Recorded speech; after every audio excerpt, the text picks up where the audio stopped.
Does Nintendo really want you to enjoy Nintendo Switch Online?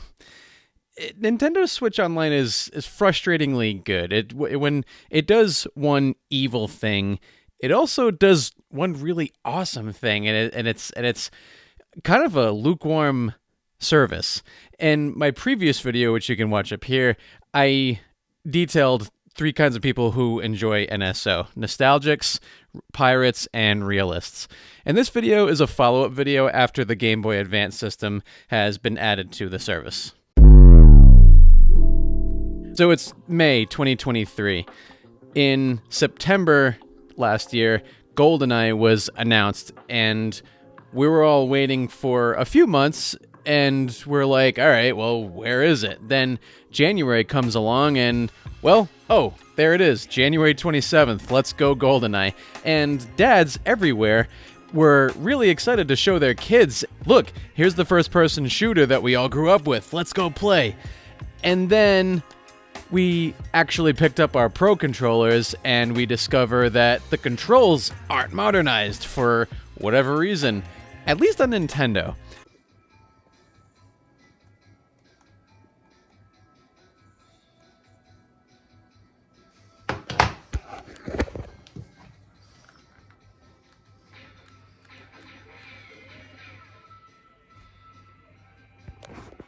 On Xbox, they are fully modernized controls, but on Xbox, you only get the single-player experience. You don't have a multiplayer experience.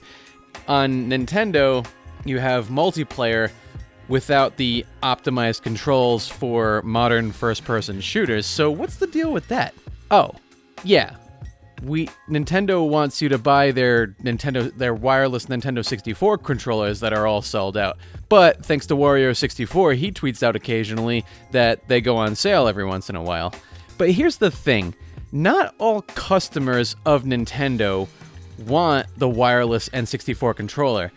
What about the people who just want to use Joy-Cons or just want to use their Pro controllers that they already bought and want to make use of?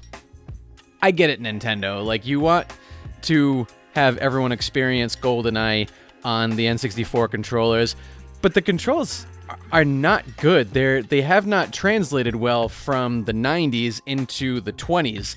There are so much better controls out there for first-person shooters. It was definitely a product of the times. I mean, when you had Nintendo 64 controller, that was the first time you were able to go in a 360-degree playing field. Before then, we had D-pads. So what was the result of this GoldenEye game? Was it a power struggle between Nintendo and Xbox? Because there's two versions of this product that are not quite whole. They're just kind of two parts that just are just lacking in one sense or the other. It kind of reminds me how the Book of Boba Fett started out as Boba Fett, but then the best parts of that were when The Mandalorian had his solo episodes in an 8-episode show. What's the deal with that? So while we're pretty frustrated over GoldenEye in its lack of playability unless you have the wireless N64 controllers, then Nintendo does something very wonderful. It adds the Game Boy and Game Boy Advance to the service. So Nintendo comes out the gate with the Game Boy and Game Boy Advance with knockouts. We have Minish Cap, we have Mario and Luigi, we have WarioWare, we have some game no one's ever heard of, and then we have Tetris, we have Mario Land, and then on top of that, we have options for Game Boy. We have the original Game Boy, we have Game Boy Color, we have Game Boy Pocket, and then Metroid Fusion releases within a month of all these other games coming out. And who doesn't love Metroid Fusion? I've beaten that 25 times on my Game Boy Advance. I stuck it in the back of my DS, and now for the first time I've beaten it on my Switch, and it's amazing. Does Nintendo treat NSO like a necessary evil, or is this a genuine gaming experience? I want to know. How about I not knock my microphone? So does Nintendo treat NSO like a genuine gaming experience, or is it more of a necessary evil for them? We all see that they're very behind the times when it comes to some things like graphics, for example. I mean, the Switch is not a very high-performing machine. Online, I mean, you can definitely see that they're very behind the times. I go back and forth as far as my recommendations for the Nintendo Switch Online. Sometimes it's worth it, sometimes it's not.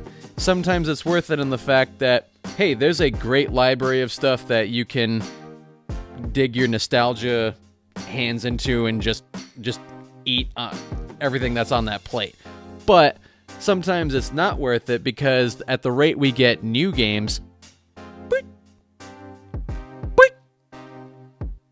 they just drip feed you with everything, and then they have the gall to completely remove the virtual console, and you cannot buy these things individually. You only have the option to subscribe there. So that royally pisses me off, unfortunately, and I know it pisses a lot of other video gamers off too. What is there is definitely a good value, but again, there's a little bit of good and there's a little bit of bad, little bit of both. Something good, something bad, bit of both. What can Nintendo do better? Well, when it releases games, they would do well to realize they have other systems in their portfolio.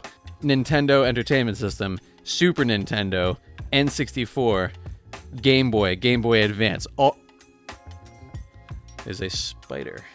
Maybe a little bit of market analysis would help Nintendo as well, too. I know they're a very stubborn company, but if you look at something like PlayStation or Xbox, you have PlayStation, you have the ability to subscribe to their service, or you have the ability to buy Bully for like $8.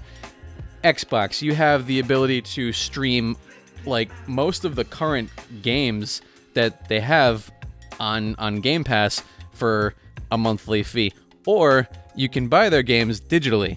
Again, there's options for the consumer. Is Nintendo consumer friendly? Yeah, to a degree. So the other thing is that when they offer game trials, they offer game trials of like Uno, and then more recently, they offer game trials of Cadence of Hyrule, which is a fun game. Again, for everything they do right, they do something equally as wrong, and it's kind of just a very mixed bag. But let me know your thoughts in the comments below. Do you have a solution for how Nintendo could handle their online service that we haven't discussed? Let's talk in the comments below. And for more discussions on what's happening in the gaming landscape today, you can watch this video right over here, and I'll see you in the next one. Peace.